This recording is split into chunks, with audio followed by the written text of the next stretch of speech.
The theme music, right? So, from WABE in Atlanta, broadcasting live from the Atlanta History Center, this is Closer Look. I am Rose Scott.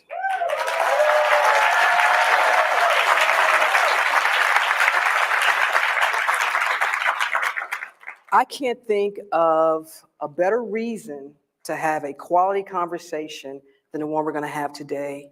You know, when we talk about freedom and emancipation, and often we talk about what does that look like? What should it look like? And right now in our nation, as we deal with questions surrounding the state of our democracy, this is a perfect time to have this conversation. Right now, when we're talking about how we tell history, who we should tell history to, at what age should we tell the history to the person, this is the perfect conversation to have that. And I can't think of, the guests I have today are just outstanding. They're all way smarter than me, way smarter, which is why I picked them. And I hope that you all, as we always say, my job is not to tell you what to think or how to think, but just think about something. So that's what I hope your takeaway is for today. So it's a live broadcast. We are live all over the world, technically. So we want you to enjoy yourself. No heckling from the Atlanta City Council President, Doug Shipman. I know how y'all get. Watch yourself. But I want to thank all of you who are in attendance today.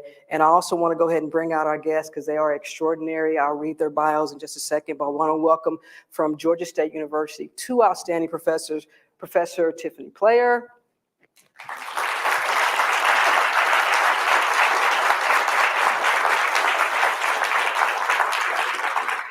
Professor Elizabeth West,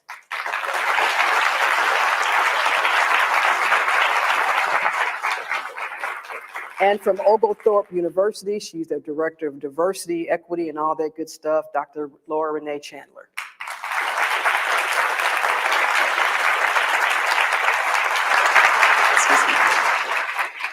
Now, even though we live, I'm still be the same Rose. Someone said to me, "You have all women." And I said, "Wait a minute. You would never say that if it was all men." That person's in the audience. I'm not going to call them out because my boss is here and I want to have a job come Tuesday. But that's part of the whole conversation too, right? Who gets to tell stories, right? So let's all sit down. Let's talk about Juneteenth.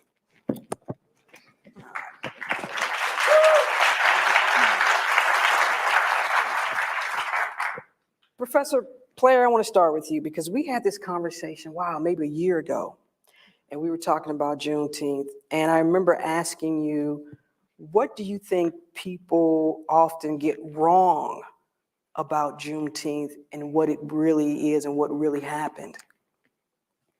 Thank you for having me. Juneteenth is a celebration, right? But it's a complicated celebration. The actual historical event was June 19th, 1865, when Major General Gordon Granger arrived in Galveston, Texas, with more than 1,800 members of the Union Army, many of them who were U.S. colored troops, so African-American men who were serving to kind of liberate themselves and others from bondage. And they arrived in Galveston, Texas to kind of try to liberate those from bondage and let them know that slavery was over. And one of the things that is really important for us to remember about Juneteenth is that the enslaved people who heard this, proclamation by General Granger were aware that the Civil War was, had ended, that General Lee had surrendered at Appomattox Courthouse in April 1865. So it's important for us to remember that Juneteenth comes more than 2 months after the Confederate Army surrendered in the Civil War. And that proclamation was issued to people who were held in bondage by those, for more than 2 months, by those who wanted to perpetuate the institution of slavery. And so I think that that's a really important thing for us to always keep in mind as we're kind of celebrating this important federal holiday now, as of last year, but celebrating this important moment in US history and African American history. It's always been incredibly complicated. Speaking of incredibly complicated, what was this? Let's go back then to that time, because I'm curious in terms of in Texas, why was Texas the outlier here? Texas was the westernmost Confederate state. Right? And so as, there were people who were enslaving African Americans who were actually taking them from states like Alabama, from states like Florida into Texas, to kind of try to perpetuate the institution of slavery. So that's a major reason why Texas was an outlier in this process, and, was a place in which people were really trying to perpetuate the institution of slavery. And it took the US government more than 2 months after that surrender at Appomattox Courthouse to have the forces to be able to enforce emancipation at the end of the Civil War. So let me ask you this. When did you learn about this in school? No. Did you, Dr. Chandler? I did not, no. Did you, Professor West? Anybody out there in the audience learn about this in school? There you have it. Professor West, I want to bring you into the conversation, because now we're in this moment of how we should tell history, and especially when we talk to, let's say, elementary or even middle school. Juneteenth is the perfect example of why it's important to accurately tell history and to include everything and not be concerned so much about, are we hurting someone's feelings? Now, I don't want to get too political, but I'll let you get political. Will you do that for me? Yeah. Can y'all hear? Let me try that again. Is that better? So while we get her mic together, I'll go to Dr. Laura Renee Chandler. I'll ask you the same question. Importance of telling this without all this politicalness involved in it. Sure. So I think there are two really important points about Juneteenth that often get left out. So it's actually part of a much longer and broader tradition of people of African descent celebrating liberation and freedom and emancipation. So June 19th is important, but prior to that, January 1st of 1863, which is the actual date of the that Lincoln signed the Emancipation Proclamation, that many Black communities would host watch services, right? They knew that freedom was coming. They knew that the proclamation was coming. African Americans always knew that the Civil War was about them and it was about their status. And so celebrations of liberation and freedom within Black communities actually start with that point of January 1st of 1863. There would be gatherings, food, church services, pageants, parades. And then when we think more broadly, even within the African diaspora, August 1st is an important point for liberation within Caribbean countries, because that's the point where Britain abolished slavery. And then thinking also about February, the month of February. So many African Americans would celebrate the birthdays of Abraham Lincoln and Frederick Douglass, and that's one of the reasons why Dr. Carter G. Woodson initiated Negro History Week during that during the month of February, which then became Black History Month, right? So it's part of a much broader history of how we celebrate and think about liberation within the African diaspora. Sort of echoing Dr. Player about the complicatedness of this history. If you've actually read the proclamation itself, so the order that was read by Union General Gordon Granger, it's a very brief document, but it speaks to a number of things. So it explicitly calls into the quality of condition between former enslavers and the formerly enslaved. And there are very few documents in American history that actually do that. Really? Yes. So it says explicitly that after this point that the former enslaved and their former enslavers are equal, right, in rights and in condition. It also speaks to the anxiety that existed in the country about what freedom would mean for Black people. So it sort of, in a futile manner, tells African Americans that they should stay on the plantations where they are, they should continue to work for wages, which was the last thing that they had in mind. That was the last thing that they wanted to do. It also tells them that they are not free to run to military checkpoints, which is something that African Americans had been doing throughout the war, because again, they knew that this was about their freedom and about their condition. And it also speaks to the anxiety that African Americans had about their condition, because now they are free, they are celebrating, they want to claim their freedom, but they're still in an environment that is violently hostile to them. And so I think that is an important part of how we celebrate Juneteenth. It's a moment to recognize and embrace freedom and liberation and emancipation and its importance for Black people, but it's also a reminder of how much more work we have to do. Wow, Professor West, you have a mic now. Yes, I think I'm good now. I want to go back to the question as you articulated it, Rose, and that is the matter of why it's important to teach this. It's important because we need to recognize that there is no singular history. There are histories, plural, and the story of this country is a story of multiplicities of experiences.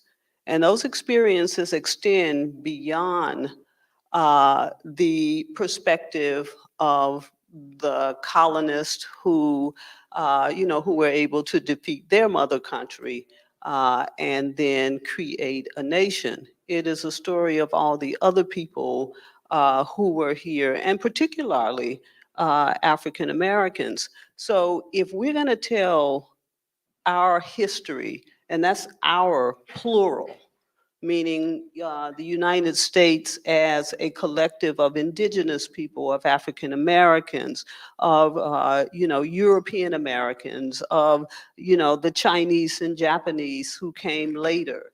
That's the fullness of our history. And if we aren't willing to tell the fullness of the story, we should at least be honest and say, this is the single story of this nation, starting with George Washington and Thomas Jefferson, and that's all we want to tell. Oh, I could live with that, frankly. really? I could live with it. I could live with it, Rose, for the very again the question that you asked about how we learned about Juneteenth. Mhm. I didn't need school to tell me about Juneteenth. I learned about Juneteenth in my own community. I learned my history in my own community. I learned about Thomas Jefferson and Sally Heming long before the DNA test. Yeah.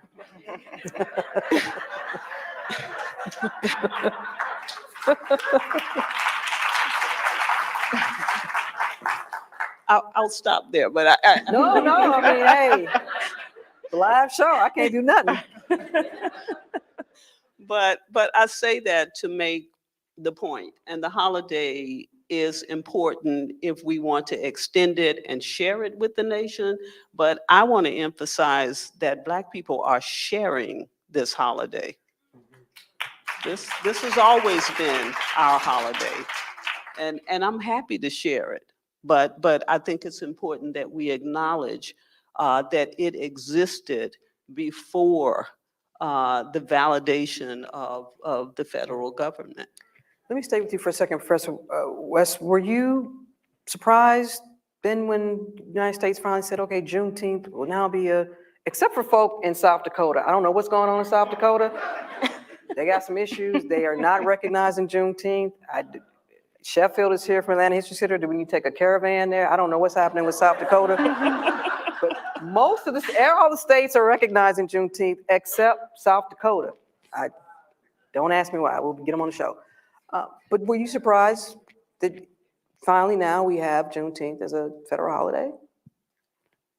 I wasn't surprised. As I said, I'm excited about it, but in the history of the kind of repair that's needed in this country, Juneteenth is low-hanging fruit. All right.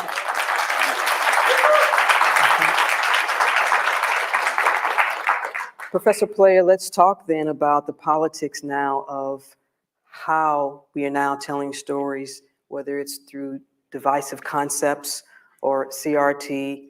Um, your thoughts just on now all of a sudden we're in this space where there's legislation being passed telling educators what they can teach, how they should teach it, and at what age they should teach it, and what they should omit. Well, Juneteenth, I think, is an ideal opportunity for us to engage these issues because it's fundamentally about the institution of slavery and liberation and the attempts by some to continue the institution of slavery, right? To refuse to accept defeat.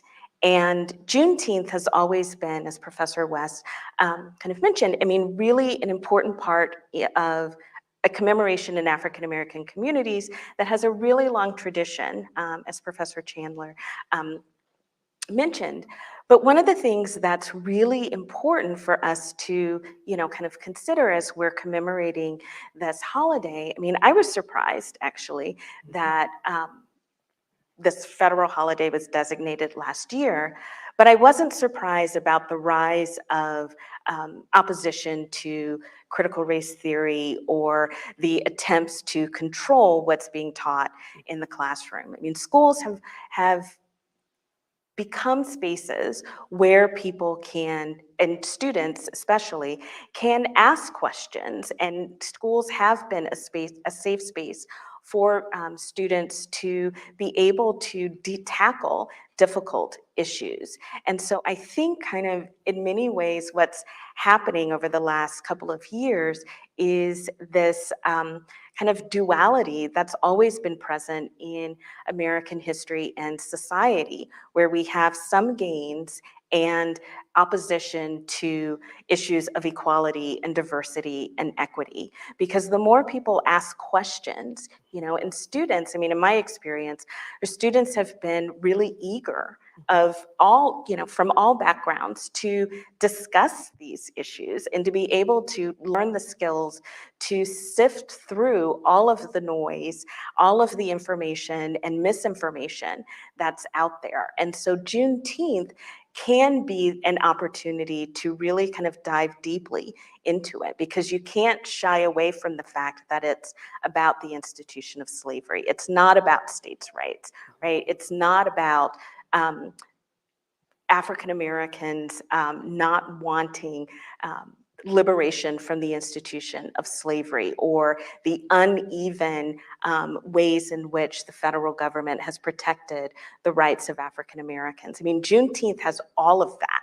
and it's always been an incredibly inclusive holiday, even when it was celebrated among African American communities. It's been a place to reflect on the past, to think about the present, to honor ancestors, to imagine a future. I mean, and that is absolutely what we need to be doing in our own time. And so Juneteenth is ideal for that. The way you just presented that, but then when you talk to someone else, someone who's in opposition, and I had a state lawmaker tell me, well, Rose, I don't think that kids should be saddled with guilt and sin from the past. It's a direct quote. So it is. So Dr. Chandler, I'll ask you then, what would be your response then to that state lawmaker? Yeah, I don't think that this history, and it really is our history, right? It's a collective history, that it isn't about guilt or about making people feel bad about who they are, that it's a part of our collective legacy within this country. And so if we want to understand where we are today and who we are, we need to understand where we've come from and what has occurred in the past. I really appreciated some of the things that Dr. Player said. It's interesting to me that we put so much emphasis on July the 4th, right, as a nation. But when we think about who we are as citizens, as a collective, that understanding actually is much more tied to the period following the Civil War and emancipation, right? The Revolutionary War era really didn't answer the question of what it means to be a citizen. It didn't answer the question of what does the federal government owe to you as a citizen? Because there wasn't a federal government. It took us some time to figure that out. It wasn't until the post-Civil War period that we were actually able to answer that question. And the reason for that is because we now have 4.5 million formerly enslaved individuals, and the government has to figure out, what are we going to do with these people? What are they owed? And how are we, more importantly, how are we going to keep them safe? And how are we going to protect them? Because they were in an environment that was violently hostile to them. And so, our understanding of who we are actually comes from that moment. And so it's interesting. I would like to see us maybe, find a way to connect Juneteenth and July the 4th, right? Because that's incredibly key to who we are as citizens. And I don't think people should be threatened by that. Professor West, your response to critics like the state lawmaker that said that to me, what would your response be? I would ask that if that's our starting point for thinking about what should be taught and what should not be taught, then we have to open it up to my feelings. So I'm, I try to be flexible. If that's the road we want to go down, if I have to silence my experience of history in this country because it offends a certain sector of the population, let's just say I want to go with that. Well, I want the reciprocal. I want you then to understand that when I sat in a classroom as a child and had to hear that George Washington was the nation's hero, I was offended by that. And I had to struggle with that conflict. I had to struggle with the notion that July 4th comes around and I'm supposed to celebrate, the anniversary of this nation, that I'm supposed to celebrate these patriots who, had no problem with reconciling their major difference, which was slavery, at my expense, at my ancestors' expense. I'm offended by that. I'm hurt by that. I mean, I can use all these, emotional descriptives to talk about my reaction to that. So if we have just reduced history to a matter of what offends you, then I want you to think about what offends me.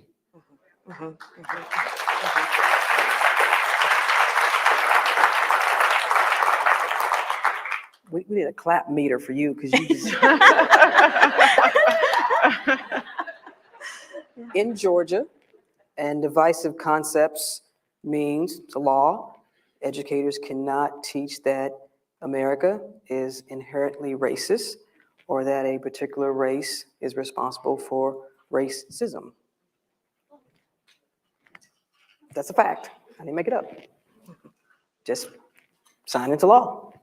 Right, exactly. And I think as citizens, we have to think about what that means. Because again, it means that we live in a society where we have implemented into law the right to silence the ills of the government, the ills of our history. But again, I go back to that previous point. If that's where we want to be, then I again want to say, well, let's have a level playing field. If we can't talk about racism, then we can't talk about George Washington and the Patriots, because that's slanted, that's racist. The very foundation of the documents that we honor were grounded in the idea of silencing, the history of certain peoples, Native Americans and African Americans. So if we want to enact these laws, let's have a level playing field. And then we have to think about where we are after that. we're really at a point after that where we have no history. Mhm. Yeah. If everybody's got to be quiet and unoffended, we have no history.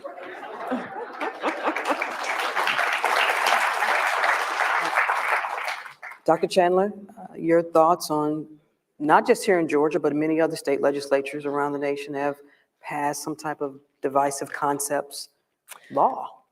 Yeah, so it's interesting that you mentioned South Dakota. I just came from there. That's where I moved from. That's And right. I taught at a state institution in South Dakota. Is this their way of getting back because you left? A little bit, yes. And so, you know, I got out of there in time, but they actually passed. That's really how I feel about it. But they, you know, they passed legislation essentially dissolving all of the diversity offices within the entire state. So there are no diversity offices in the state institutions. Really? Yes. In the state of South Dakota. That's a whole nother we got time. I know. My show. Let's back up. Yes. Why? What was at the core of this decision? So it was a long process. It was many years of a march leading to that. It started with an intellectual diversity bill, which required state universities to keep track of the speakers that they were bringing to campus, and they had to be able to show that there was a equality in, you know, the views. So if you're bringing progressive speakers, you have to bring an equal amount of conservative speakers. So it started there. It really picked up when the Trump administration passed I think it was an executive order, basically banning trainings about diversity or what they considered insensitive topics. And then, you know, once the conversation about CRT happened, I mean, it just really threw it over the edge. So they've replaced all of those centers with what they call opportunity centers that are meant to support the development of all of the students without addressing their identity, without addressing the groups that they belong to. And I think that is unethical. You know, in the city that I lived in Sioux Falls, South Dakota. In the K through 12 system, over 50% of the students in that system are students of color. They're people of color. And those are students who eventually are going to be in the state institutions. And to eliminate the offices that are meant to celebrate and support and uplift the cultures that these students come from is unethical. It's a deeply unethical decision.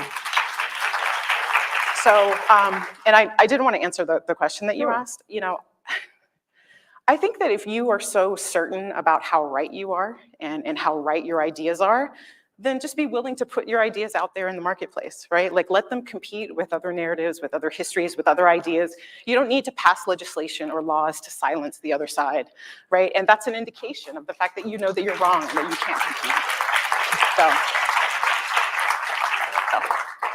It's like being in church, isn't it? No, this is wonderful. You should pass the collection plate. Professor Player, legislation that, first of all, when you heard about divisive concepts, what'd you think? I mean, I think it's really an important question for us to ask is why, especially at the elementary and secondary school levels, is why asking our children to identify more with enslavers than the most vulnerable people in a society, the enslaved, is why that's a divisive concept, as opposed to having our students and our children identify more with enslavers who were the founders of our society, right? And I think that is something that isn't being talked about enough. I mean, critics of CRT are, kind of putting out there that they're trying, these divisive concepts, that race is divisive.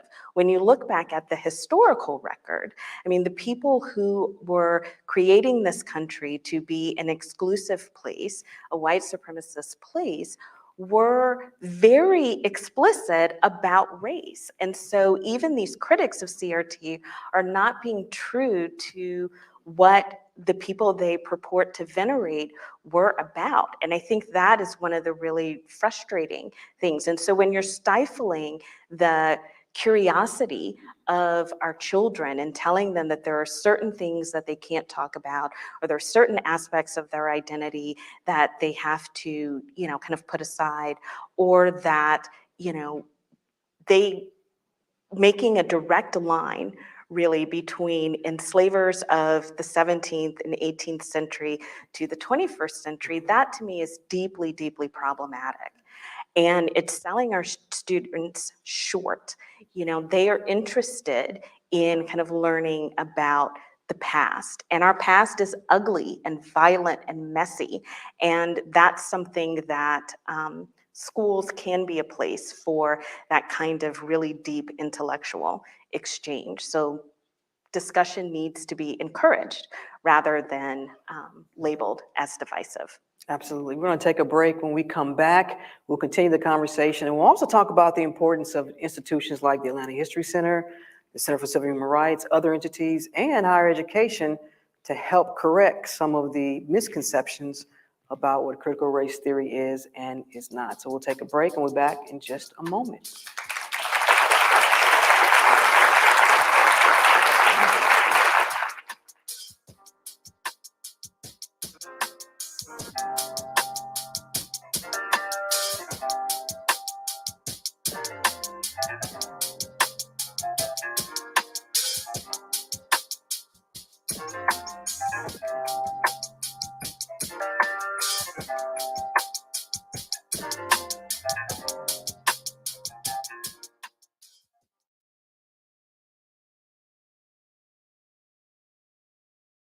Support for WABE comes from Live Nation, welcoming Trombone Shorty and Orleans Avenue to Cadence Bank Amphitheater at Chastain on Wednesday, June 22nd. Tickets are on sale now at livenation.com. And from the ACLU of Georgia, working to protect the freedom to vote for all Georgians.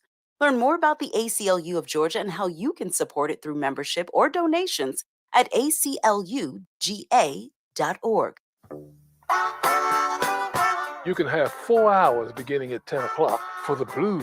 Right here at 90.1 FM, it's Blues Classics. Everything from Billie Holiday and Ma Rainey to B.B. King and Howlin' Wolf. You hear it here at 90.1 FM. Join me, I'm H. Johnson. Looking for you tonight at 10 o'clock here at WABE.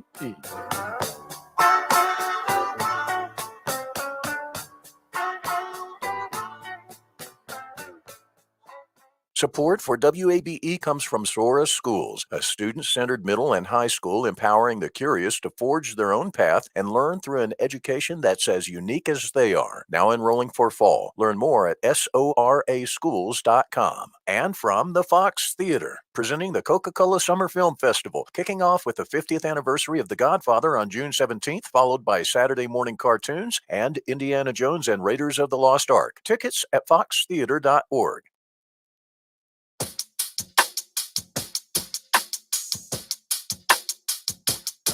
And Closer Look continues now, broadcasting live from the Atlanta History Center in Atlanta from WABE. I'm Rose Scott. Thank you all who are watching us via stream. We appreciate that. And those who are in our audience, we appreciate that as well.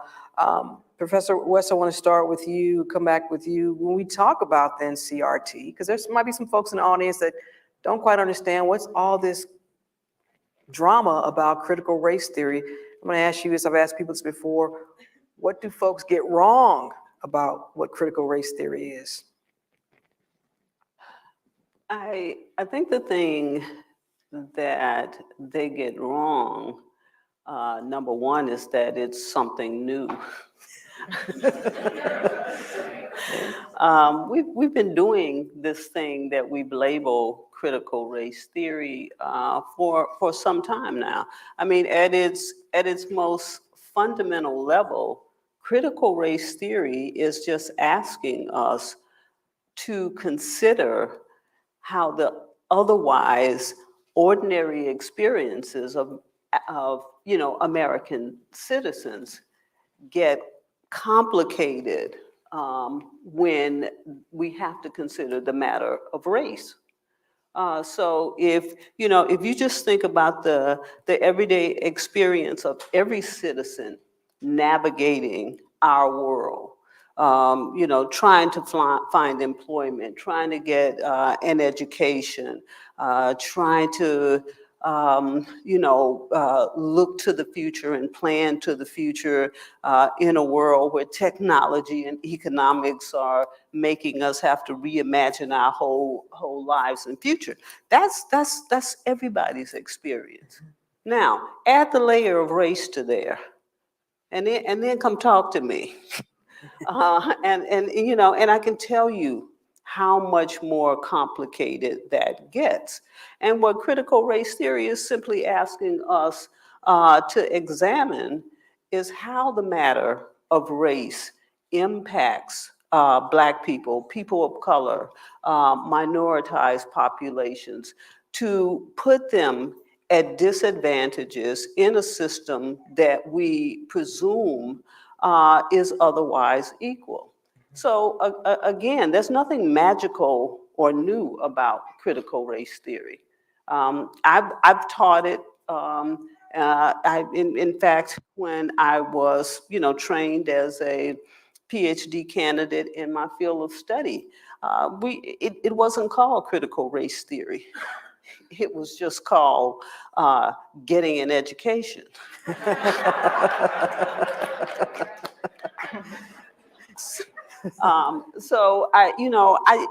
I think what we have to really do is just get back to the ground level of really acknowledging what constitutes knowledge. Do we want to facilitate knowledge, or do we want to facilitate people's myths? And we need to distinguish between the two. Dr. Chandler, you have taught critical race theory too, correct? I have, yes. What do people get wrong about it? So first of all, I wholly reject the way that it is being defined currently in public conversation. I think the people who are the most upset about it and talking about it most frequently have no idea what it is, right? They're using it as a proxy for conversations that they just don't want to have. And so I guess I don't enter the conversation from that point. Sure. And I also think that as a historian, as an African-American historian, the field of African-American history has been asking these types of questions for a very, very long time. I mean, even prior to CRT. And so, I think that it's really important that we're more critical about the things that people are trying to silence and trying to shut down, especially with higher education. I mean, it is important that students come into that space, that they're presented with new ideas, that they're presented with the diversity of perspectives and lived experiences. And we know that that's key to student success within college, and it's key to the success that they have once they leave and once they graduate. I want to stick with you for a moment because there was actually a state lawmaker that had requested with Georgia's Board of Regents, they wanted to know what professors were teaching, anything remotely related to race and again, critical race theory or divisive concepts. And they wanted to know, what speakers are going to be coming and who these professors were going to be bringing into the classroom. You all are at that level. What do you make of that type of movement? Okay, we understand we don't like it. We understand when folks say elementary, kindergarten, which CRT is not taught. But then when you get to college, when you get to the higher education, now you have lawmakers wanting to know what you're teaching, what book you're teaching from, who you bringing in as speakers. Mm-hmm. That's gotta be. Yeah, so I don't think that lawmakers know anything about what it takes to help students succeed in college. And I think I think they should do their job, and I think that they should leave the job of higher education to those who are committed to it and to the professionals within that field. I think that to come into the classroom, I mean, there are real academic freedom, issues and questions within this, but it's not their lane, and I think to accuse other people of being ideological and politically driven when actually that's what they're doing. Mm-hmm. They should stay out of the conversation entirely.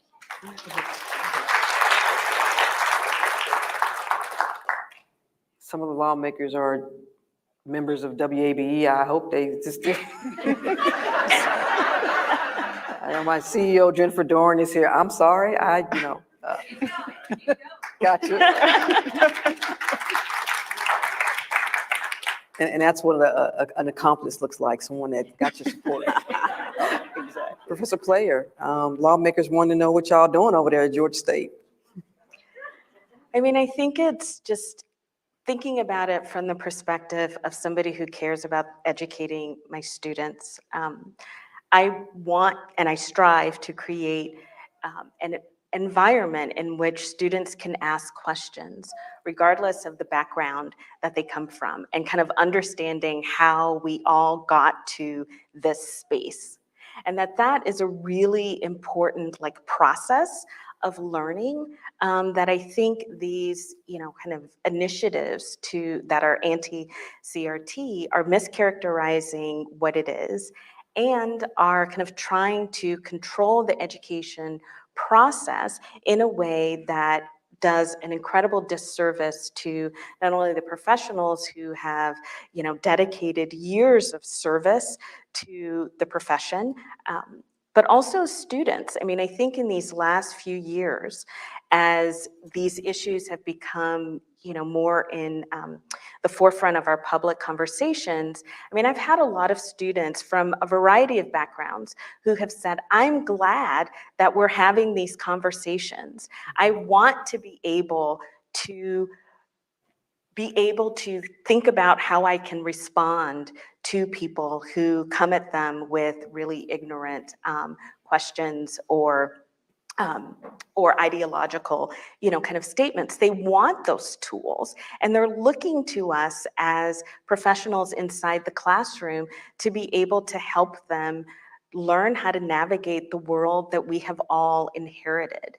And US history is incredibly complicated and has a racist history and present, and is really, kind of forces us to deal with these issues. And I think students are ready for it.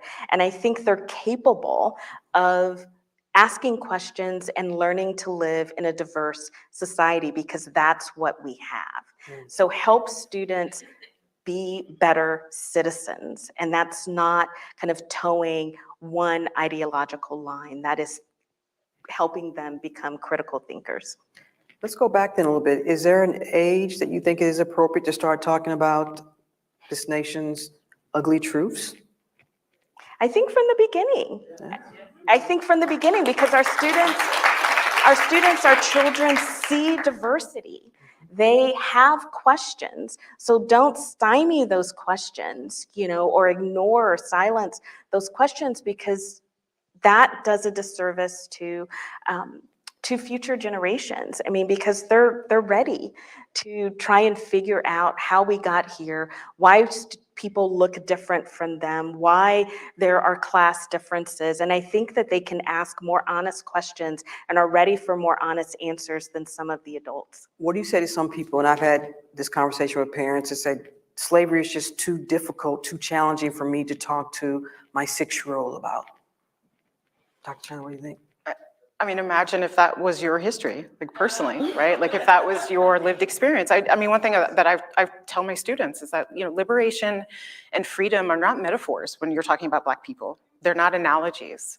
This is very much a part of who we are and what our lived experience has been in this country. And so all of this, talking about Juneteenth and about race and whether it's critical race theory or something else, I mean, this is all a part of being seen and being valued, and whose histories we value, and who's represented and who's doing the representing. And there's a lot of power in that. And I agree with Dr. Player. I mean, this is something that should begin very early, right? We are, all of us in this room, we are bombarded with messages that are racist, that are sexist, that are patriarchal, that are homophobic, that are transphobic. I mean, every day of our lives, right? Whether you recognize it or not. And it's important. We all have a responsibility to interrupt that cycle, right? Because something that begins as a joke or a stereotype or an insensitive remark, eventually that becomes a belief, it becomes a worldview, it becomes a framework for violence and for marginalization. And so knowing that that is how race works in this country, that's how oppression works in this country, we have to start these conversations very early so that young people are equipped to stop this cycle of oppression. Yeah. Professor West. A while ago, you talked about, you learned about Juneteenth in your community. You know, I remember my dad giving me, I wanted a football, but he gave me a book by Langston Hughes.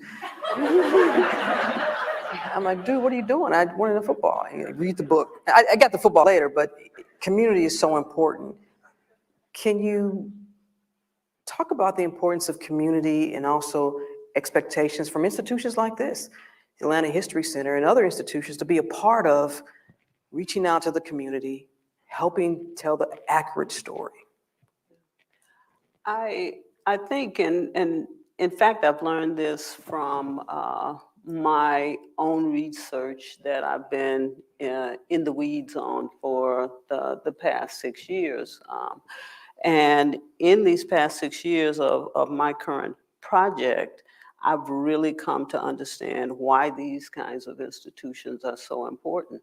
I've been in archival centers. I've been in courtroom houses where I've had to have just everyday court folks in small towns lead me to documents, and it's important. These are where records are held that help us again to tell that full story. Before I really took this journey on my current project, I was always annoyed professionally with the continued message that students get in the classroom that we can't, we can't really go into much detail about African Americans during enslavement because we just don't have the records. There's just not information out there to tell us. Well, that's not accurate. There's all kinds of information out there, even when they aren't named, even when they, are not acknowledged. The information is there. And I've just been really grateful. I don't know, I can't say that this has been intentional on the part of our country because, perhaps 100 years ago, if they knew people would be combing through the archives finding what they're finding now, maybe they would not have held on to, to these documents. But this kind of, these kinds of institutions are important for us to go back and really to fill out those large holes in the larger puzzle that constitutes who we are. And we're going to tell you in just a moment what kind of programming will be taking place here at the Atlanta History Center this weekend for Juneteenth. And as we welcome those guests to the stage, I want you all to take a couple of minutes to your own personal reflection in terms of Juneteenth and what you hope people, again, we're not telling you what to think or how to think, but what you hope people understand about this federal holiday and all the history surrounding it. I think it gives us an opportunity to have more conversations like this, to think about the complicated nature of U.S. history, the centrality of African Americans to U.S. history, the centrality of slavery and the quest for freedom to U.S. history. And I'm hopeful that schools can continue to be a place where those conversations can take place, that centers like the Atlanta History Center and other archival centers can be a space for making those connections with the larger community. And for me, Juneteenth is an ideal American holiday for that reason, because it really kind of captures the essence of the challenges that we face as a nation, and one in diversity. Thank you. Dr. Chandler? So I think representation matters. I think access matters. And a space like this, it's important that the histories of all of the people of this country, it can't just be specialized knowledge, right? It can't just be knowledge that you access in an Ivy Tower, right? Or from some elite institution. It needs to be available and accessible to everyone. And I think about, my own experience in college and in graduate school. I was the first person in my family to go to college. And when I was working on my dissertation, I remember my grandmother, who has passed on now, but she told me that she wanted to read my dissertation. And so that was something that I kept in mind as I was writing, right? That of course I'm writing to my committee, which I have to do, but I'm also thinking about the impact that what the work that I'm doing has on my family and my community and all of the people that I come into contact with. One of the things that I love most about Juneteenth, I think it's an incredibly important holiday, and I think it's a moment that really brings us closer to uniting the ideals that we profess as a nation with what we do and how we act as a people. So I'm also appreciative of spaces like this to talk about it. All right, Professor West, you get the last word. On a very personal level, Juneteenth is so important to me because it simply reminds me of the deep resilience of Black people, of how in the worst of circumstances, because like who celebrates that they spent 2 years enslaved before they found out they were free. And I'm being humorous in a way on that. You celebrated because you have survived, and that instead of looking back, you take that moment and you look forward and you create joy out of it. I believe the history of Black people in this country has been a historical example of how to create joy, how to find joy, how to love each other in some of the worst circumstances. And it's these kind of moments, a moment like Juneteenth, that calls on us to just take a second and remember that. All right, amen.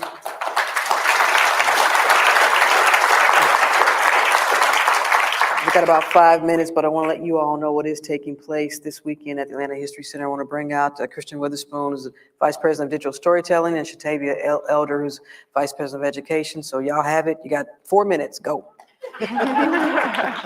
First of all, thank you so much for bringing this really important conversation here to the History Center ahead of Juneteenth. And yeah, go ahead. So, all right. Hi, my name is Shatavia Elder. This year, we're excited to bring back our Juneteenth programming in person here at the History Center. After 2 years, of course, we're thrilled. And also our program is generously funded by the Nissan Foundation. I do want to make sure we acknowledge that. Our programming this year really steeps into the origins of Juneteenth and also stems through the emancipation as well. We have programming for families of all ages. We start with a lot of digital storytelling, in addition to museum theater pieces, educational components. We pretty much take you through the entire campus, and Chris can tell you a little bit more about that. Absolutely. The celebration truly spans the entire campus with curated experiences, storytelling. But more importantly for us here at the History Center, Juneteenth, we are part of a civics and history collaborative called the Civic Season.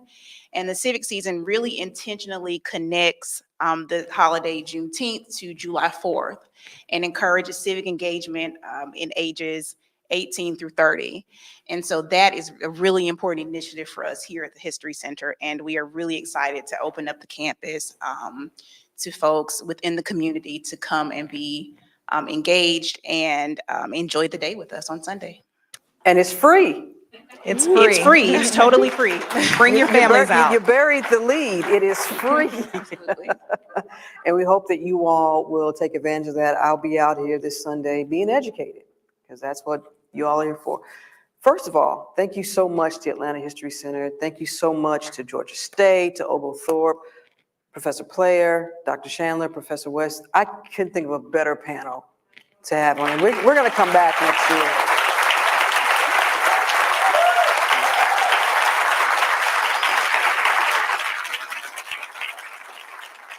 So we'll be back next year, right? CEO Sheffield, will be right? All right. It's going to be free again next year, right? The whole week is going to be free. All right. Thank you all so much for being part of Closer Look Live, first ever live broadcast. Thank you so much. And we have a reception. We also have an extra added bonus because if you think our history is something, we're going to teach you about Canada's Emancipation Day, which they just recognized for the first time last year. So that's going to be interesting too. So that's the fireside chat, which will take place in about 20 minutes. But we have a reception, so please stick around for that. Thank you all so much. Thank you all so much on behalf of WABE.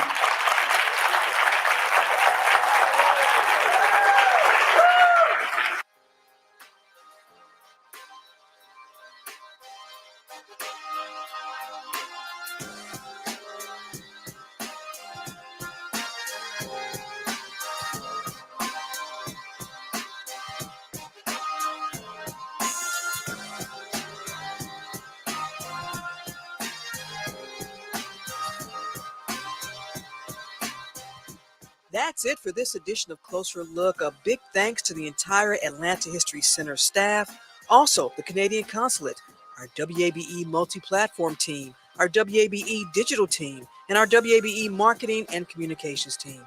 Closer Look producers, Daniel Razel, Janine Utter, LaShawn Hudson, and intern Lennox Johnson. Our engineers, Kevin Rinker and Richard Firth. A reminder to let us know your thoughts on today's program or any other. Send me an email, rose@wabe.org. And if you missed any of today's special broadcast, it's online at wabe.org/closerlook. And you can catch Closer Look weeknights at 7 p.m. as well as in our podcast. So subscribe to Closer Look wherever you like. Stay tuned to 90.1 WABE, broadcasting live from the Atlanta History Center. I'm Rose Scott.